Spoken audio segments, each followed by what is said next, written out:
Hi, I'm Elaine Engelhardt from Utah Valley State. Welcome to class today. The class is Ethics and Values, and we're beginning our segment on business ethics.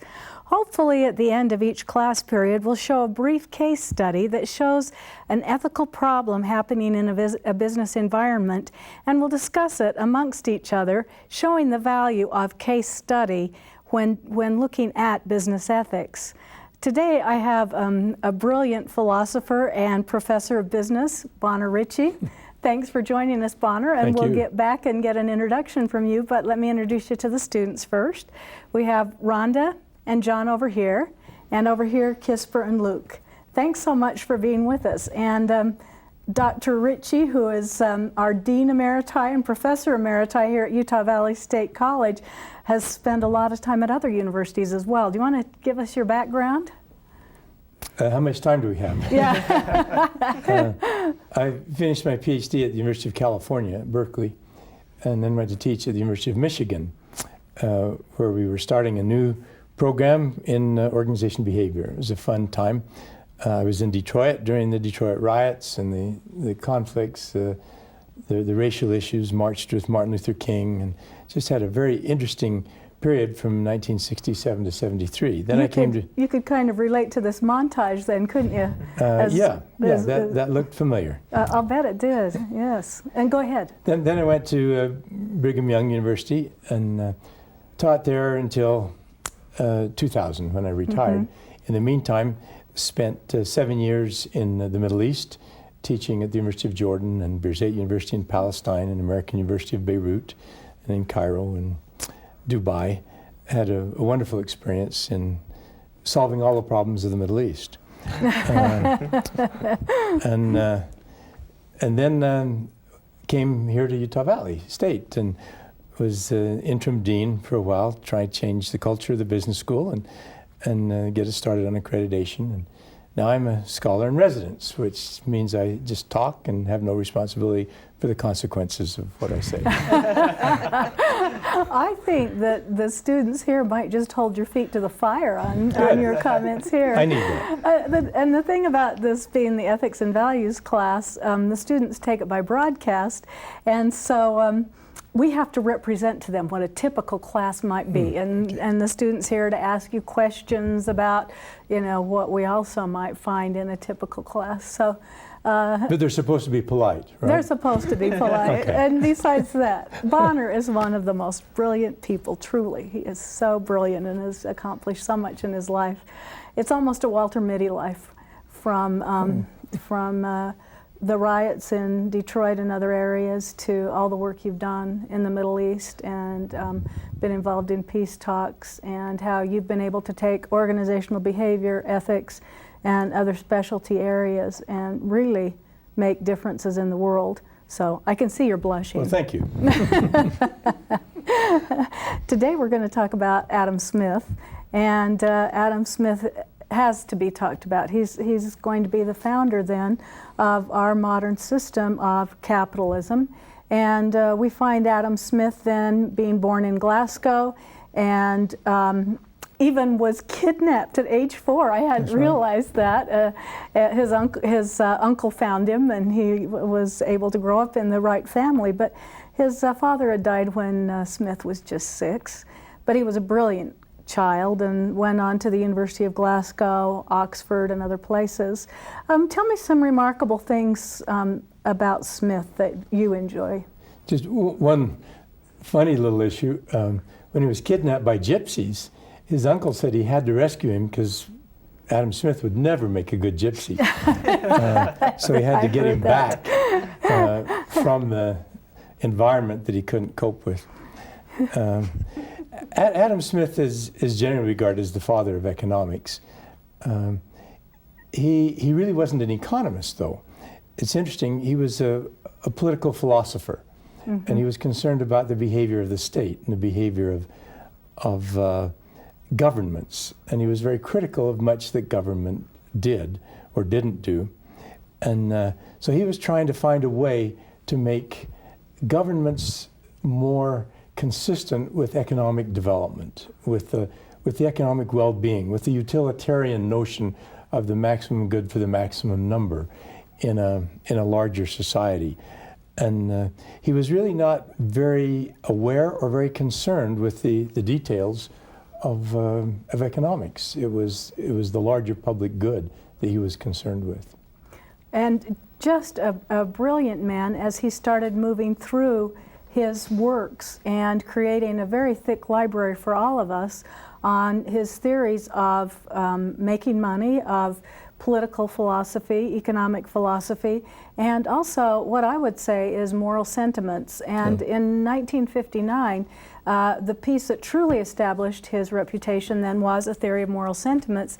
And I'm actually more familiar with that book than I am Wealth of Nations, which was published in 1776. But we will be reading from Wealth of Nations today. But truly, I don't think that Smith ever intended for the two books to be separated. I think that he felt like that whenever we were talking about capitalism, about making money, about distribution of labor, we would always be considering morality, that we would be doing it with moral sentiments. What are your thoughts on that? Yeah, I agree completely. And one of the problems of human beings is that we pull out of somebody or some theory a dimension that we like or that we don't like, and we make that the whole picture. And that's often done with Adam Smith. He didn't even use the term capitalism, and yet he's regarded as the father of capitalism. And he really didn't even talk about profit the way most people impute to him. He talked about it in a way of allocating resources more than a motive of an individual. And he didn't justify a lot of the behaviors that people who use him use to justify their exploitive or their money-grabbing sort of behavior. So I agree, he's misused, as is Karl Marx and lots of other people, but we seldom really read about the person. We take what we want from them and make it their theory. I couldn't agree with you more, and I think that's what we find when we put the two works together, A Theory of Moral Sentiments, and when we look at, basically he's looking at efficiency with Wealth of Nations. So, you students, what comments do you have about Wealth of Nations, about Adam Smith, or even questions while you've got one of the brilliant scholars in the area here with you? How about you, John? I'm probably guilty of a little bit of taking a dimension of Adam Smith and kind of taking that, and I don't have a very high opinion of him, but I do like the way that he's very descriptive at times, and I think he was very insightful about the division of labor, and the way he describes it I think was very, very insightful, especially at the time that he was writing. So I think that's a really good point. He was an observer of the scene. And most people before him had not been careful observers. They had been theoretical observers. They wrote what ought to be. They were normative. He was one of the first descriptive. He wasn't well trained for descriptive, but he still did it and opened up a whole new field by doing it. And so I think that's a really important point. He observed the world as carefully as he could with his framework, and opened up a way for others who could be more disciplined in their observation and description. And he was quite a perfectionist about this too. He was one of those who would rethink and rewrite and try to get his point across as best he could. And even obsessively perfectionist. Yes, he was, and even at the end of his life demanded that works be destroyed because he hadn't had time to get them to the place where he wanted them.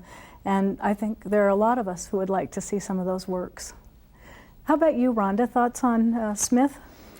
Well, Smith in Wealth of Nations is impressive to me because of his being able to think for a lot of people, for his being able to distribute wealth, if you must, you know, the wealth that a lot of people were not enjoying at that time. And that doesn't mean great wealth. That means the ability to survive, you know, to go forward in a lot of the different things that he introduced at that time. Okay, great. And how about you, Kisper? Points on Smith? Similar to what they have said, I feel that Smith was very aware of people's personalities in general and how they were and how they acted and their motives behind what they did. All right, and Luke? I would just agree with the descriptive comment. I think it's interesting that you see him very much involved in the practical. You don't see, I don't know, Kant or somebody talking about needles and pins and how to more pins. how to make a pin the best way. That's not something that most other philosophers talk about. So. I was joking with Dr. Ritchie before the taping started of this class period, and said, "Boy, he just keeps talking about pins and pins and pins." And I think we're going to skip past a little bit of that and pull up our first graphic. And in the first graphic, he's going to be talking about division of labor. So we can't get away from it, and it's certainly the analogy that he wants to use as far as labor, but we won't spend too much time as your reading does on that. And Kisper, would you read this first reading for this first quote? Yes. The greatest improvement in the productive powers of labor, and the greatest part of the skill, dexterity, and judgment with which it is anywhere directed or applied, seem to have been the effects of the division of labor. Okay, so he's making this statement on the importance of the division of labor, and let's go ahead and read the next quote where he's going to back up his argument on the importance of the division of labor. And John, would you read this for us, please? Yes.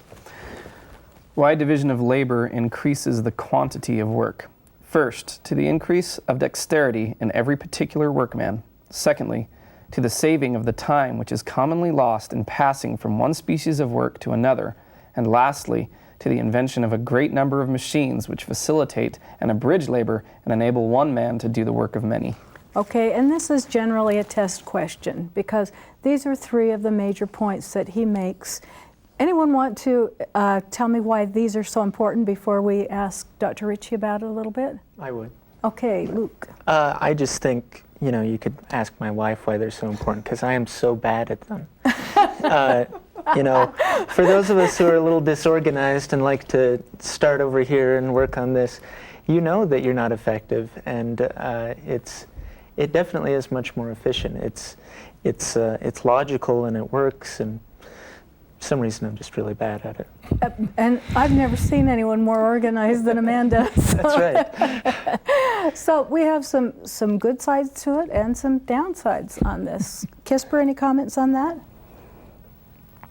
These three things, I think, definitely do increase the quantity of work produced by using them. All right. And any other thoughts? How about it, Bonner? Why are these 3 points his starting out? He's going to kind of make this a thesis. We need to put this in a little more perspective, I think. Thank you. Let me go back to John's point. He said that, and Adam Smith, as Luke mentioned, is often referred to as the practical philosopher, one of the first really practical philosophers. And he was absolutely pivotal in the Industrial Revolution.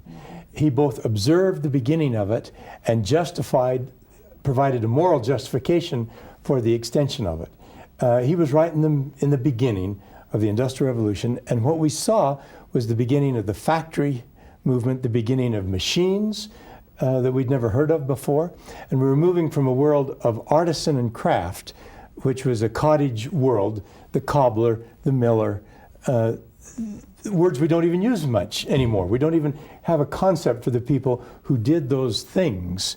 Now we have a huge factory that does all those things. And Adam Smith was the one that captured the moral and the practical aspect of moving from an artisan world, a crafts world, to a mass production world. And I think that's a critical thing to realize, that without division of labor, as he said, one person would make 1 pin a day instead of 40,000 pins a day. And the whole world benefited dramatically. The whole world suffered a lot, and we need to get into that later on, but it benefited dramatically from this emphasis on efficiency, on structuring the production process, on a division of labor where one person would do one thing and do it really well. It was alienating, but it was efficient. And I think that he observed and gave a moral rationale or justification for that really sent the Industrial Revolution on its way. Oh, thank you. You paint such a beautiful picture of the condition of the time, that you might have one person who's making shoes, one person who's making fabric, one person who's a weaver, and then a person who's a tailor. And he's saying you know, there are ways that we can be much more efficient with this. And we don't need to regulate and say, well, I think we only need 3 tailors in this town. He's going to say, you know, let's see what happens if we start looking at division of labor. So let's go ahead and pull up what he's going to say are some skills that are important. Rhonda, could you read this for us, please? The first greatest skill. Greater skill increases the quantity of work. A smith who has been accustomed to make nails, but whose sole or principal business has not been that of a nailer, can seldom with his utmost diligence make more than 800 or 1,000 nails in a day. I have seen several boys less than 20 years of age who had never exercised any other trade but that of making nails, and who, when they exerted themselves, could make each of them upward of 2,300 nails in a day. What do you think about that? Do you think, so you've got a smith, and usually, you know, this is somebody who might be pounding out horseshoes and other things, and Adam Smith says, why have we got him making nails when we could have these boys making a lot more? And not only the nails that they're making, they're probably not the same width or the same length. You know, they might be slightly bent, you know, and mass production is generally going to, you know, pull that out. All right, and I can see John's jaw's a little clenched here. What's going on here, John? Well, I mean, he's right. The efficiency is increased exponentially when something like this happens. You can have, one person is making double the amount of nails, but I mean, at what point are we going to say that's all he's doing? It's almost like his work is reduced to just doing that. And I mean, at what point are we going to kind of point that out and talk about the negative consequences of that? I guess would be why my jaw's clenched and what I'm thinking about. We're not going to get around to it. No? No. Dream on. Kisper. At least not in today's reading. Not today's reading. By simplifying the work, he is increasing the quantity and the amount that they're making. But I quite agree with John in that it kind of is degrading in a way, in that it's no longer a skill. I mean, it is a skill, but it's no longer a range of skills. It's just, I can only do this, and that's what I do. So have we created a problem here, or do we have these young boys able to make a good wage? They can support themselves, help support their families. What have we got going here, Dr. Ritchie? Both. We've created an efficiency system that is dehumanizing, and we have to be honest about that. There is an incredible benefit to efficiency. We would never have the automobiles and the refrigerators and the television sets and the computers in the world of craft. Because we talked about the transition, it was a craft world that we had, and then now we go to a reductionist skill world. And as you lose the craft, you lose the pride and the identity that goes with work, and the guilds with their incredible prestige for those who could make really exquisite woodwork or artistry of some sort. No longer. Now it's just one nail's as good as another, one dress is as good as another. And when you lose the craft, you lose the dignity of the individual. And to a degree, not totally. We do pay them well, and we don't really pay them well. But they have work. We pay them, so they're eating anyway. Yes. There's not an equitable distribution of in Adam Smith's world. There would be a much better distribution if we had good information, if we had perfect information, if we had access and choice and could be mobile, could travel, all those things. But we lived in a world where that wasn't feasible. And so people were victimized by that.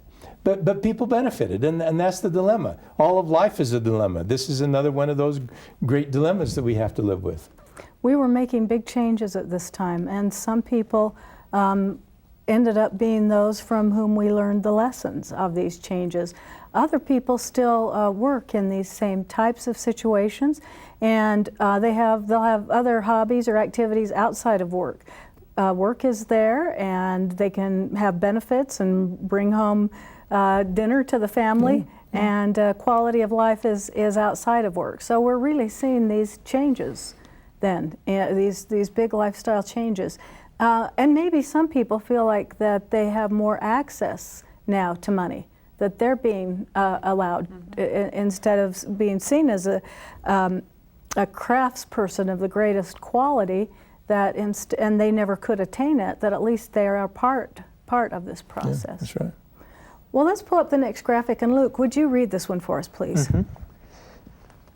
Time is saved when the worker isn't traveling between two jobs.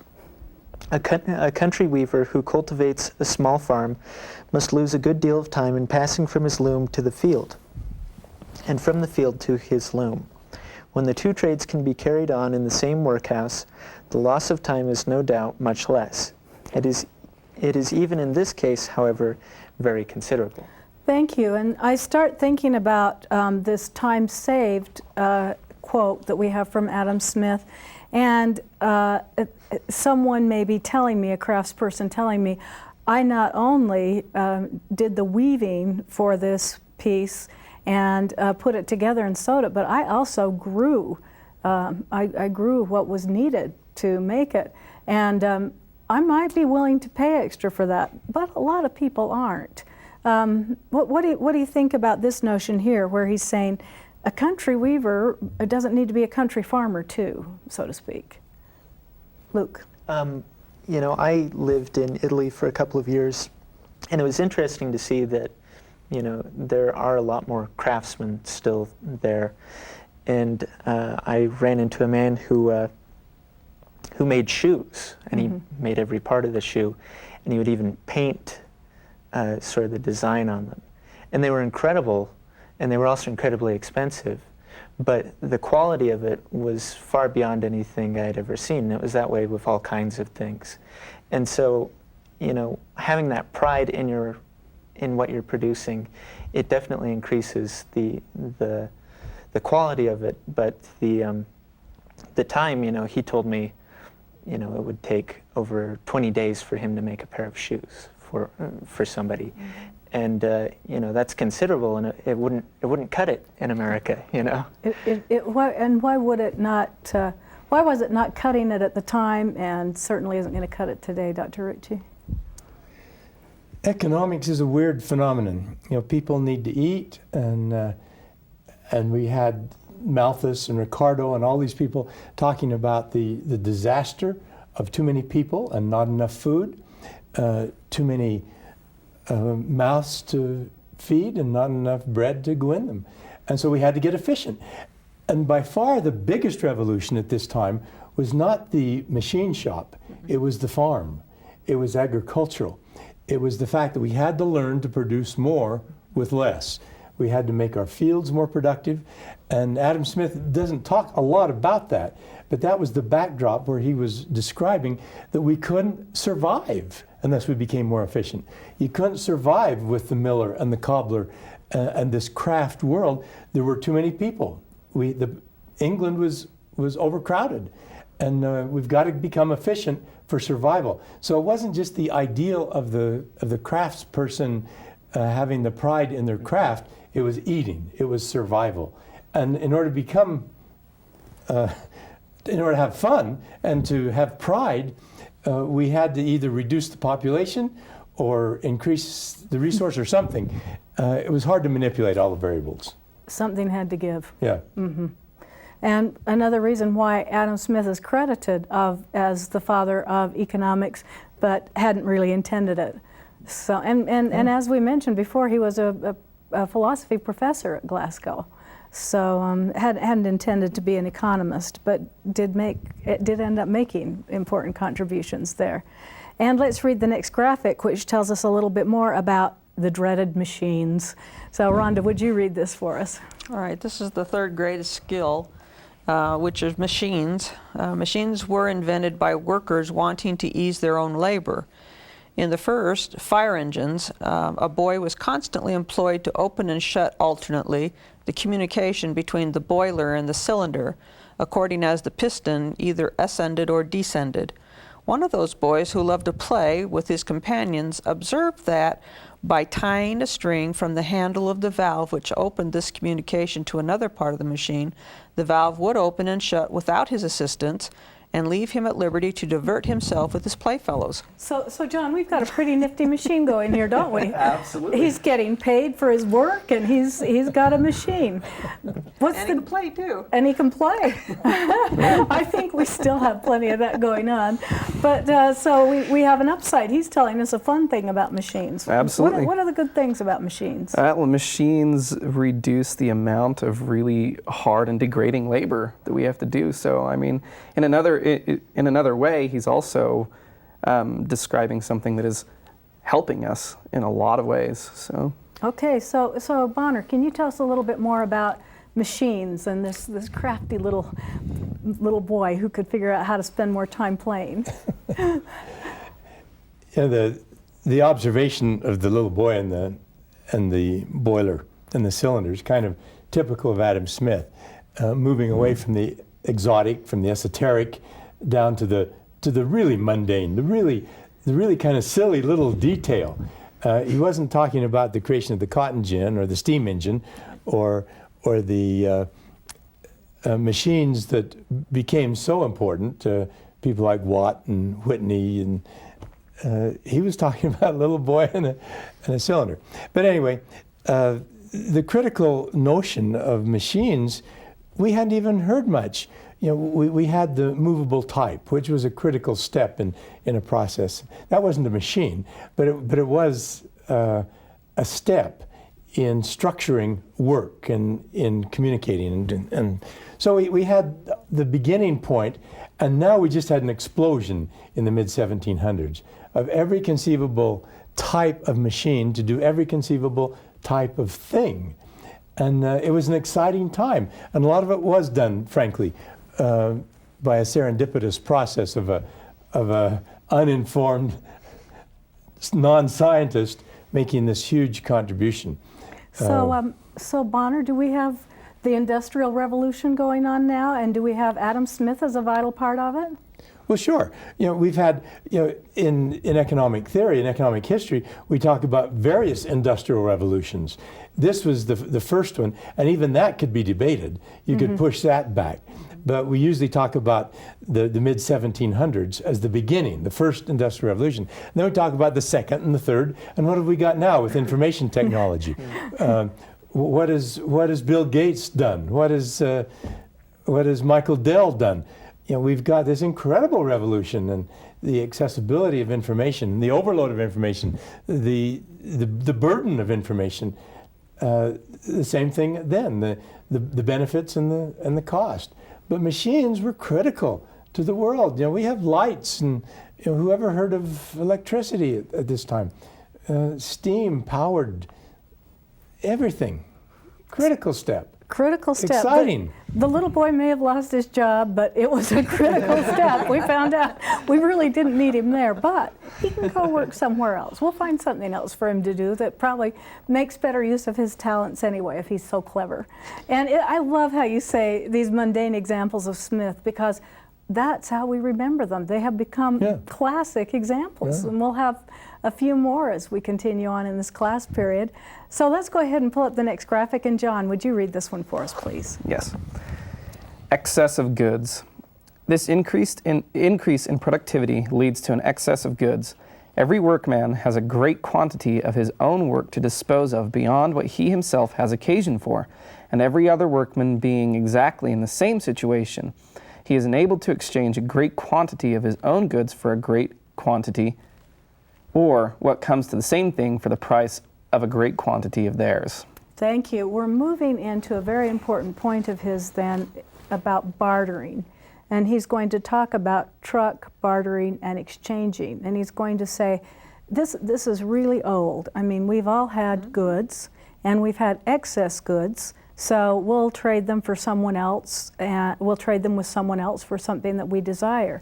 And he says, this is really fundamental. This is a place where you've really got to focus, because people are going to do this, but they're not going to do it because they're good people. They're going to do it because they want your goods and they want to trade. So let's refine this point a little bit by reading the next graphic, and then we'll have Dr. Ritchie help us with both of them. And Kisper, could you read the next one for us, please? There are actually two that I'll have you read. Humans have a natural propensity to truck, barter, and exchange. This division of labor, from which so many advantages are derived, is not originally the effect of any human wisdom which foresees and intends that general opulence to which it gives occasion.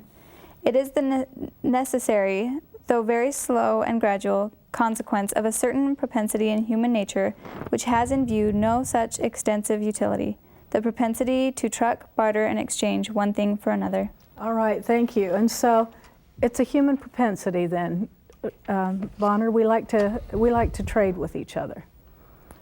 And we also like to have variety of things. If I make all my own clothes, it's a pretty limited variety. If somebody else is good at making shirts, I can have more variety. I can have color and design, and that's exciting. We like variety. We like variety of foods.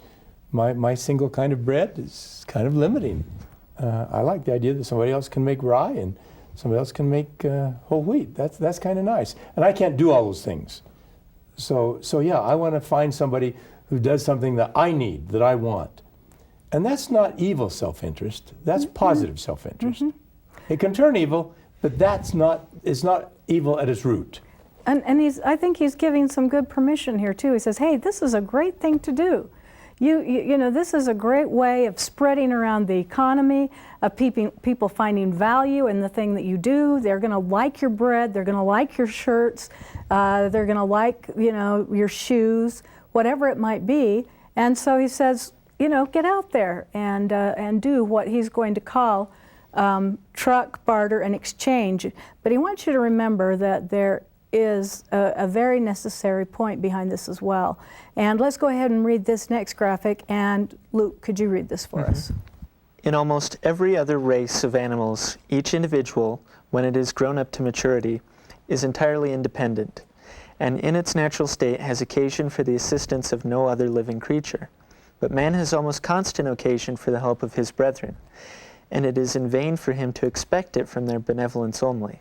It is not from the benevolence of the butcher, the brewer, or the baker that we expect our dinner, but from their regard to their own interest. Luke, explain that to us. Why is that such a fundamental point of Smith's?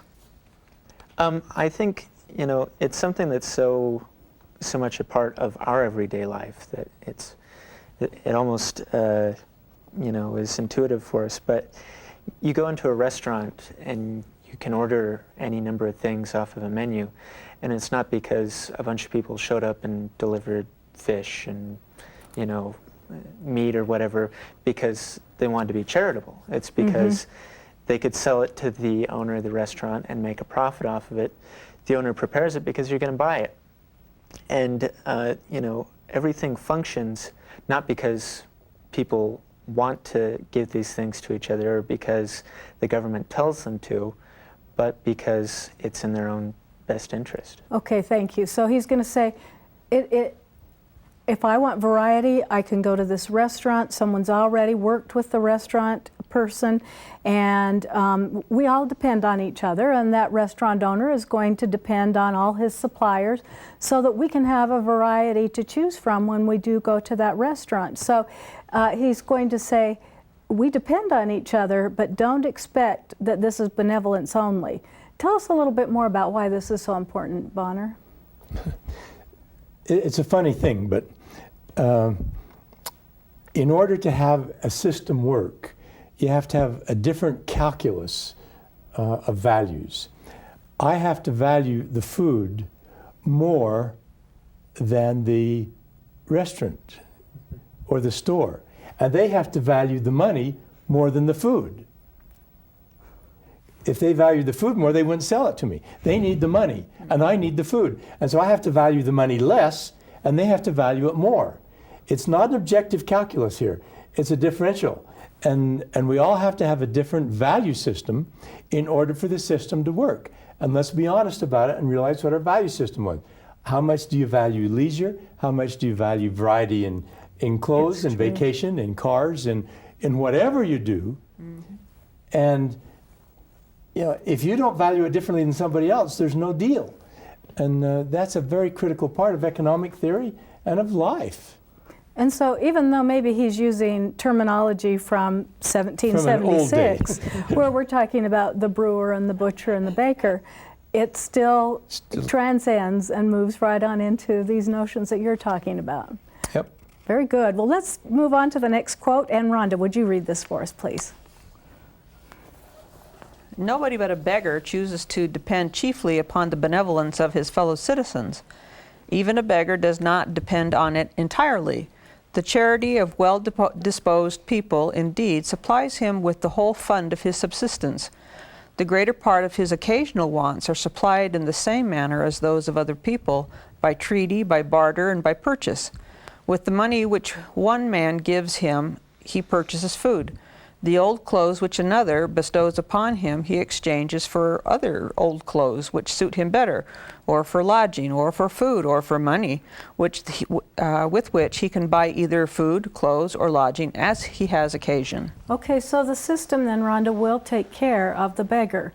And tell me why also Smith needs to bring this out. Yeah, you know, I don't know how to put this in words, so I'm going to throw that back to you. Oh, that's just fine, because as we're talking about, we have people who have a profession, such as the butcher, the brewer, Right. the baker, and they also might see a beggar who is in need of goods and services. They might have extra, they might have old things, they might just feel guilty. Smith's a good philosopher, and he's going to say, you know, sometimes we do things that we ought to be doing. And so you'll share some of the things that you have. Maybe you have extra food from your restaurant of that day. Maybe you have old clothes that you can pass on. Maybe you just have some cash. And he's going to say, it's okay, because even the beggar is going to use the barter system. He may take the clothes you give him, trade them with Bonner. No, not really. Trade them with someone else. And then he's got a different outfit. He might have too much bread. He trades that with someone else who has some cheese, and he's got a better meal. And so he's going to say, even beggars use the bartering system. Okay. Let me push this point a little further, Elaine. I don't know if everyone's aware, but at the end of Adam Smith's life, he did want a lot of his stuff burned and destroyed because it wasn't quite polished. One of the things he wanted destroyed was the incredible volume of charity that he engaged in. He gave an enormous amount of money to charitable causes, and he didn't want it known. And I think this is really interesting. He knew that charity should not be the purpose of the organization, but he also said it ought to be the result of those who accumulate wealth. It ought to be a motive of, not for, the organization can't be charitable as a premise, but as a result.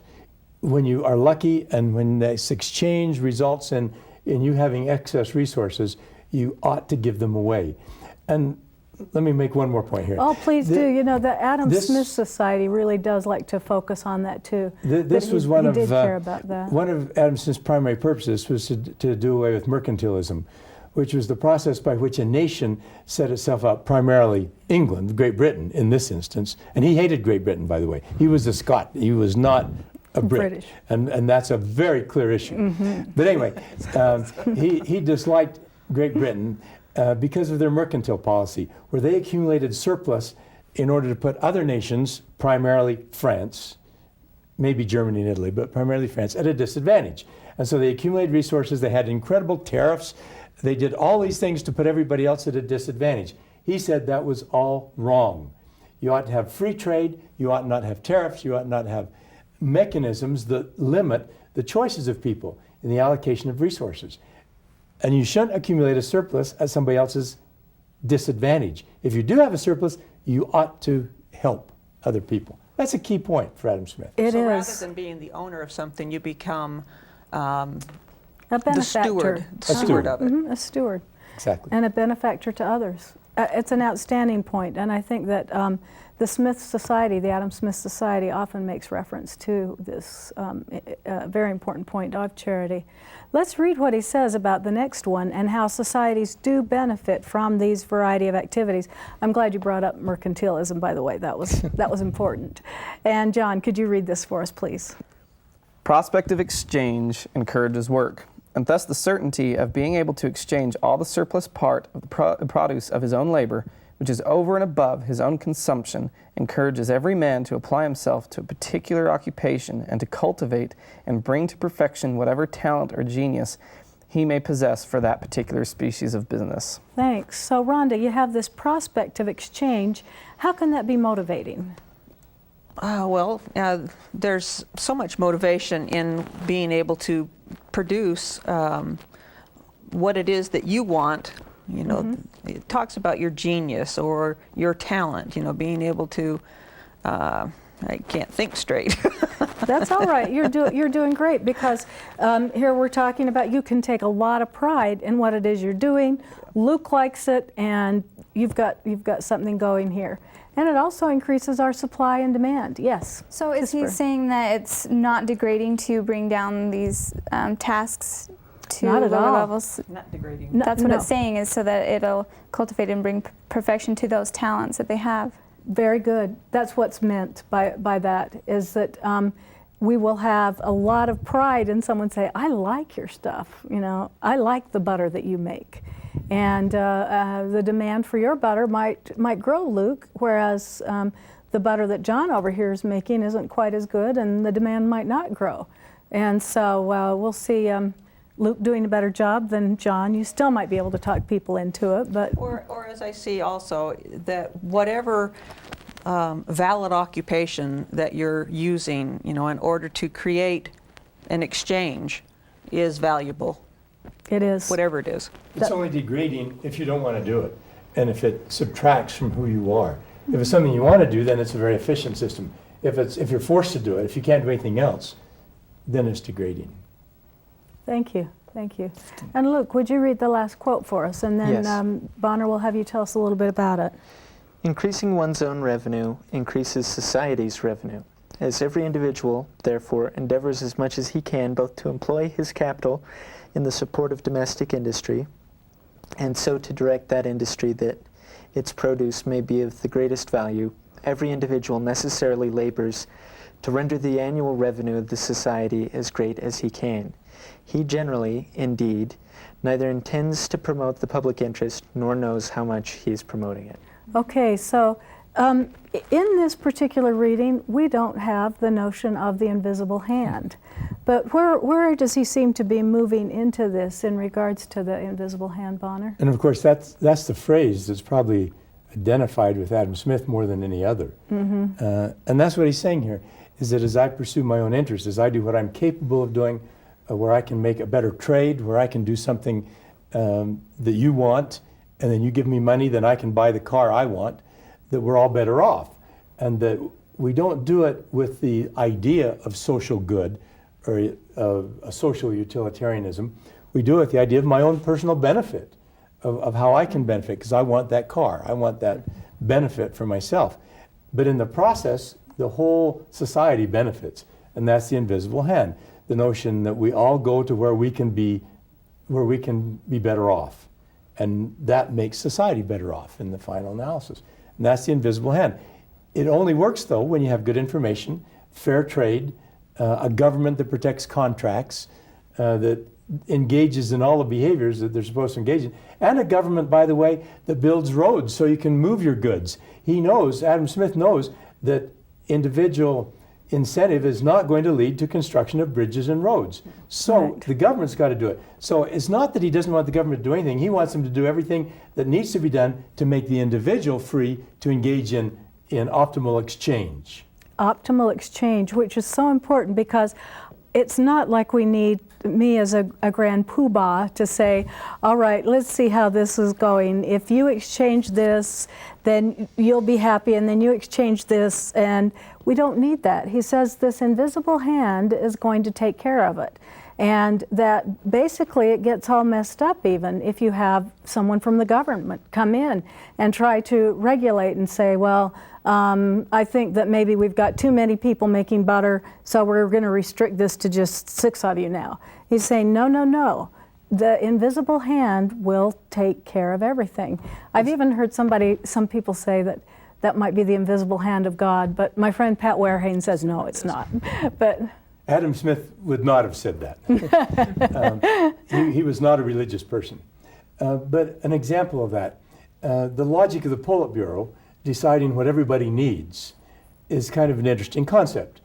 The problem is the first thing that went to a market economy in the old Soviet Union was the ready-to-wear industry, clothes, where people had enough resources. They were no longer going to allow the central system to decide what shoes and pants and shirts and uniforms people were going to wear and dresses. They were going to decide for themselves. And the first thing to go underground in the Soviet Union were Levi's, that people would bring in informally, illegally, and sell on the local economy.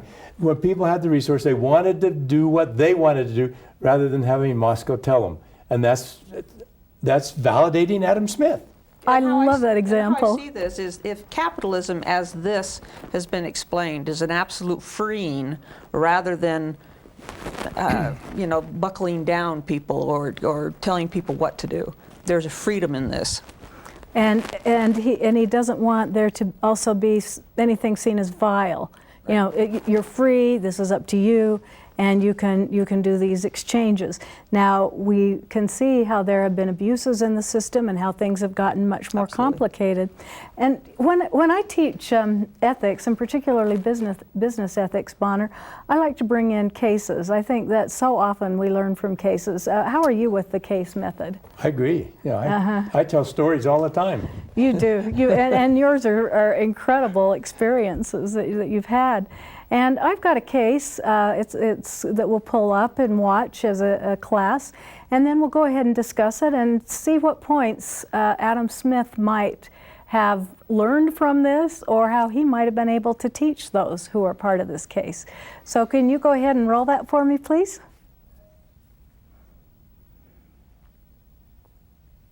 Frat. Yeah, we had it good in college. No work, no bills, no worries. Uh-oh. I recognize that face. What's the problem, Jim? No, it's nothing. Well, just that, I'm up for promotion. And well earned. Your analysis of the mid-year forecast was right on the button. You deserve everything you get. Sure. Let me explain. The analysis I did for our division head, he had me looking at sales and marketing projections and relating them to manufacturing costs. Now, what I came up with was that if we could substantially increase our production rate, obviously the price per unit would fall, and based on our sales projections, this increased volume would match our projected demand. So they added a third shift to gear up at the outboard plant. Exactly. And if sales meet expectations, well, there are plans to expand the plant. So what's the problem? Being responsible for those kind of changes is something to be proud of. Look, Pete, we've been friends for a long time. You even helped me get this job. I can trust you? Sure. The recommendation I made, there was a serious flaw in my forecast. No matter how many times you run it, I understated the cost. How much? Enough to be concerned about. Why hasn't anyone else noticed? I mean, we don't operate in a vacuum. I know. For whatever reason, sales are running higher than our projections anticipated.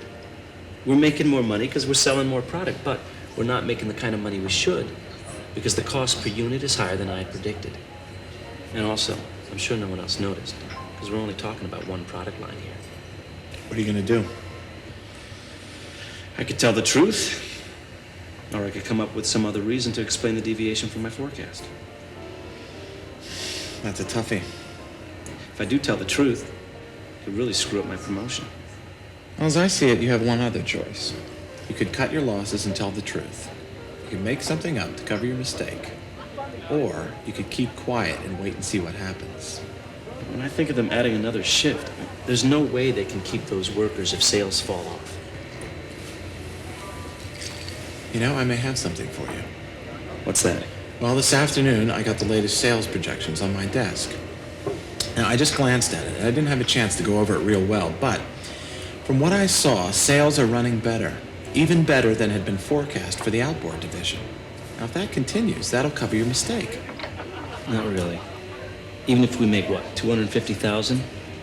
If I hadn't screwed things up, we would have cleared $300,000. Yeah, but nobody knows that.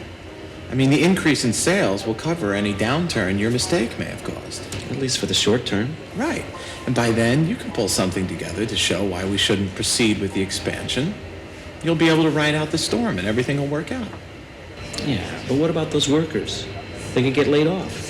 True, but telling management isn't going to prevent that. It may even hasten it. Look, buddy, this is a mistake you're going to have to live with. Whether or not you tell isn't going to change anything but how it affects you. I know. It's not the best, but you've made me more comfortable thinking that sales are going to cover my error. But what if they don't? Case comes to us from Arthur Anderson, who put together several very strong business cases, and they allow us to use it as long as we give them credit for it. Too bad that tough things happened with the Arthur Anderson accounting firm, but it's very generous that they will allow us to have these kind of cases that we look at. When I do ethical analysis, Dr. Ritchie, sometimes what I'll ask my students to do is, what are the ethical issues? I'd like them to look at what are the ethical issues. I'd like them to look at the individuals who are involved, and to even go more specific than that, who are the stakeholders here? Who are all the stakeholders, and who's being harmed? And from that, a solution as to what should be done. What are some ways that you have your students look at cases, and how would you instruct them as they start looking at this case?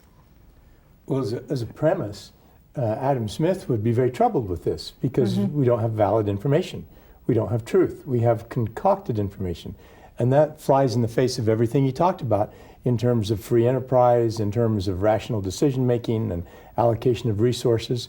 It depends on accurate data. And this person is fudging the data for his own benefit. And some people would see that as the money-grubbing sort of justification of Adam Smith. I see it as an absolute violation of Adam Smith. It's manipulating and it's putting at a disadvantage, because they don't have information, those who don't know the facts. And so you've got to look, is honesty worthwhile? Is honesty a valid sort of principle here? And this individual is wrestling with that notion. And Adam Smith wouldn't wrestle with it at all. Of course, that's the straight A answer, and that starts out with what are the ethical concerns. And giving Adam Smith then the credit, first of all, saying he would not agree with this at all. It's we're moving towards fraud. A fellow knows he's given bad information, and if he doesn't correct it now, a lot of people can be hurt then. Yeah. Okay, what might be some other reasons that Adam Smith wouldn't like this, John? What do you think about a whole new shift coming on because someone might not want to take responsibility for a mistake he's made in forecasting? Well, these workers they'd be taking the job on a false premise without accurate information. They don't, or at least the case implies that they wouldn't know. That they were coming in for a temporary position or something like that, and I don't think right now I'm thinking that Adam Smith wouldn't be too keen on the idea. Oh, absolutely. It's going to be very harmful to the company that brings in this next shift where the shift isn't needed, and very harmful to all those people who think that they now have the ability to truck, barter, and exchange. Any thoughts on this, Bonner? You know, one of the dilemmas is that we assume this absolute financial incentive. It's interesting that 50 years ago, there was virtually a perfect correlation between earnings, profits, and stock price. People saw a company doing well, they bought the stock, and the stock went up, and so there's a perfect correlation. Now it's a 0.5 correlation. And the difference between the 0.95 and the 0.5 is that people now care a lot more about ethics, a lot more about values, a lot more about leadership, a lot more about social responsibility than we used to. So we've seen this dramatic change in the last 50 years in economics, where the long-term ethical behavior of an organization, witness Enron, Arthur Anderson, Tyco, the long-term ethical behavior is the most important thing, or at least half of the important thing, in driving people's confidence and purchase of the stock. People do care about ethics and values and honesty. And Adam Smith felt it was fundamental. So for him, this was what he first wrote, was theory of moral sentiments, that there would always be the moral grounding, as you mentioned, and that came well before the making of profits. Anything that you'd like to add to the analysis of this case, Luke or Kisper? I think it's interesting that we have a very clear situation where he has an option where he can kind of gamble, like his friend suggests, that maybe the fact that the company is doing well in this other area will compensate for his fudging the numbers. Obviously that would be wrong, but lots of times, you know, the numbers are not perfect, and there is a certain amount of gambling in the free market. Even when you're pretty sure that you've got things figured out, things can change, variables can change, and people lose their jobs all the same. So there's always a little bit of gamble in the free market. Okay, and Kisper, how about you? I think we've covered it. All right, anything you'd like to add to that? No. I have really loved this class period with you, Bonner. It's been so fun to have you come in and share your knowledge and let us pick your brain. Thank you. And any concluding remark on Adam Smith? We just have about 30 seconds. I guess I would suggest that all of us need to do more thinking and more reading and more studying, and not take superficial explanations of what somebody believed or said or thought or what their theory was. We need to dig deeper. We do a great disservice to philosophers, to business leaders, to politicians, everybody, by not studying more carefully. This has been a good introduction, I think, to digging more deeply into Adam Smith. Thank you, and see you next time with Karl Marx. Bye-bye. And we'll just